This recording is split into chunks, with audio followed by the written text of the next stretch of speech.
माझ्या घरी अन्नशांतीचा कार्यक्रम होता. खूप जंगी आणि जोरात तयारी ठेवलेली होती.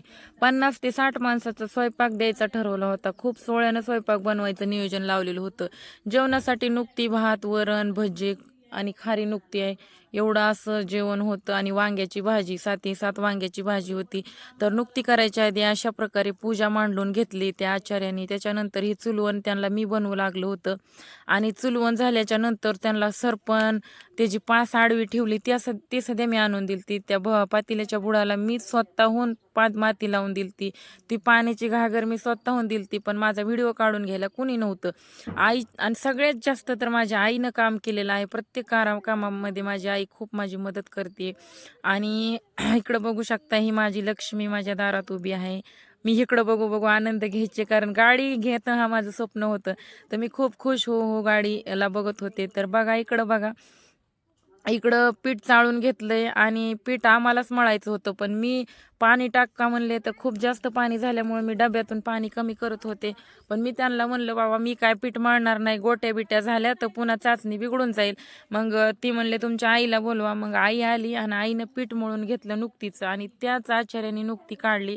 बिचाऱ्यानं म्हणजे तो माणूस खूप तापड स्वभावाचा होता, पण त्याने स्वयंपाक इतका भारी केला की बस. स्वयंपाकाची खूप जोरात तयारी केलती आणि तसंच त्या माणसाने स्वयंपाक सध्या सुंदर असं बनवलेला होता. तर बघा, मी माझं काम केलं, कारण माझ्या मुलांच्या जबाबदाऱ्या मला पार पाडायच्यात, लोकांना नाही पार पाडायच्या. माझ्या बाबतीत कसं झालंय, मी स्वतःच्या कष्टाने करते, पण माझं कुणाला लोकांना देखवानं झालंय. जाऊ द्या, माझ्या नवऱ्याने साथ सोडली, पण दुनियाने मला कुणीच साथ नाही दिली, कुणीच. आणि आज माझं जरा कुठंतरी चांगलं होईलय तर मला जळायला लागलेत लोक. मी तुम्हाला म्हणत नाही यूट्यूब फॅमिली, तुम्ही मला हमेशा साथ दिलेली, माझे व्हिडिओ आवर्जून बघताय, त्याच्याबद्दल वाद नाही. पण जे काही लोक आहेत माझंच खाऊन मलाच उलटत, माझ्या घरी येणारे जे इतर लोक आहेत बाहेरून हे असे, ते मला तोंडावर चांगलं म्हणताय आणि महाग नावं ठेवताय. म्हणजे किती अवघड गोष्ट आहे. पण असू द्या, देवानं माझं चांगलं केलंय, कारण मी कुणाचं वाईट चितलं नव्हतं. आणि तसंच असतंय, आपण फक्त कुणाचं वाईट चितायचं नाही, कोणी लोक आपलं वाईट चितू जा.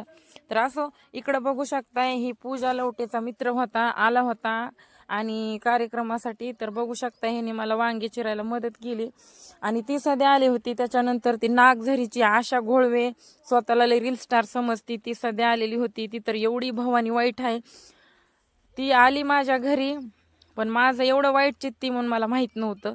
पण सोडा, ह्या विषयावर बोलायचं नाही. बघा नुकती कशी झाली, एक नंबर.